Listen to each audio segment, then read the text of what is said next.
Hello friends, अस्सलाम वालेकुम and welcome to reality stories.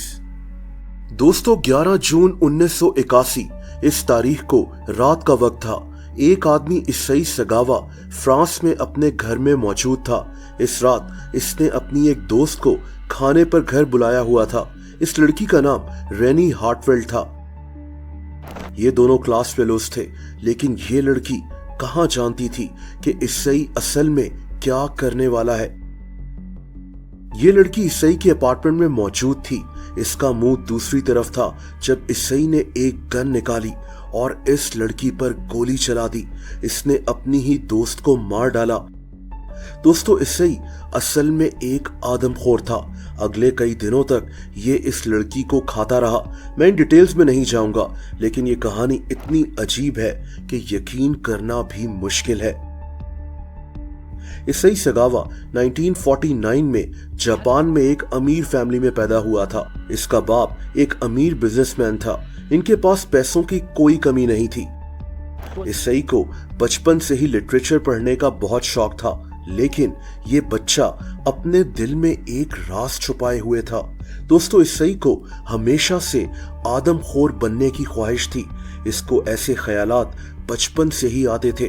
जाहिर सी बात है कि उस वक्त कोई भी ये नहीं जानता था। दोस्तों, वक्त गुजरता गया और इसाई ने इंग्लिश लिटरेचर में मास्टर्स कर लिया, लेकिन आदमखोर बनने के ख्यालात अभी भी इसके साथ थे। दोस्तों, जब इसाई 24 साल का था तो एक दफा जापान के शहर टोक्यो में इसने एक औरत का पीछा किया। ये औरत अपने घर जा रही थी। रात का वक्त था और इसाई इसके अपार्टमेंट के अंदर दाखिल हो गया।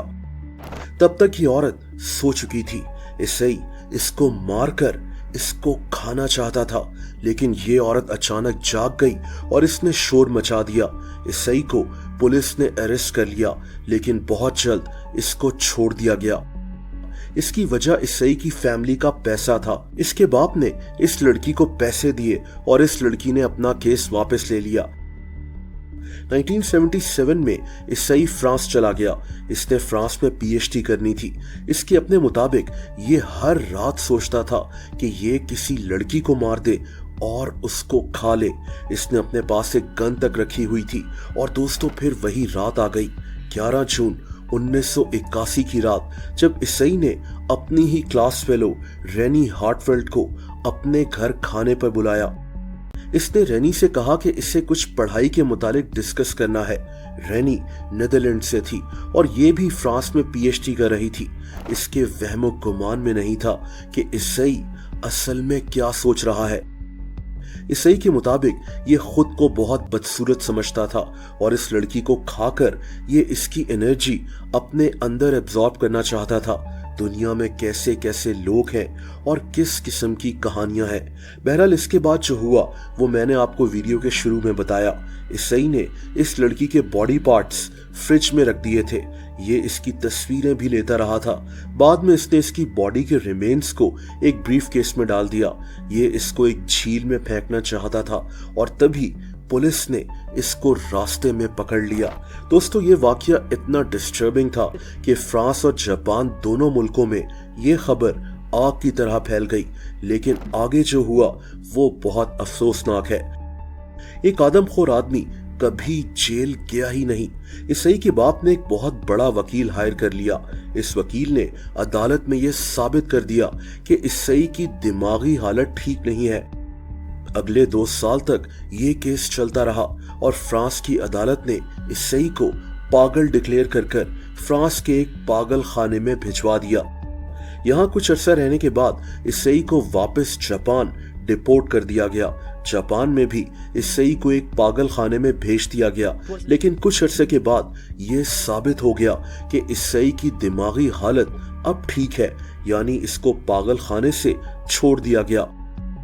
दोस्तों, फ्रांस में इसका केस वैसे ही बंद हो गया था क्योंकि ये वहां पागल डिक्लेयर हुआ था और जापान में भी अब ये आजाद था।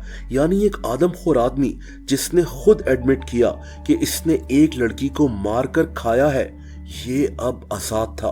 दोस्तों, लोगों ने इस फैसले को बहुत ज्यादा क्रिटिसाइज किया था। उस वक्त जापान में इस आदमी के खिलाफ बहुत नफरत हो चुकी थी, लेकिन फिर भी इससे ही आजाद घूमता रहा।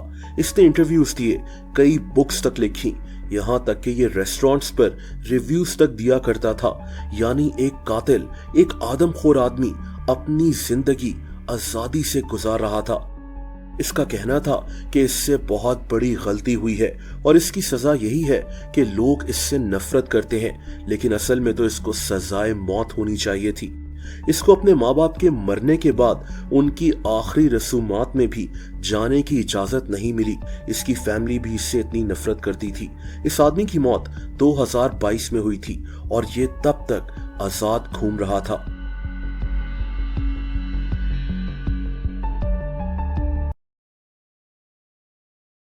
दोस्तों, अगर आप मुझे इंस्टाग्राम पर फॉलो करना चाहें तो उसका लिंक नीचे डिस्क्रिप्शन में मौजूद है।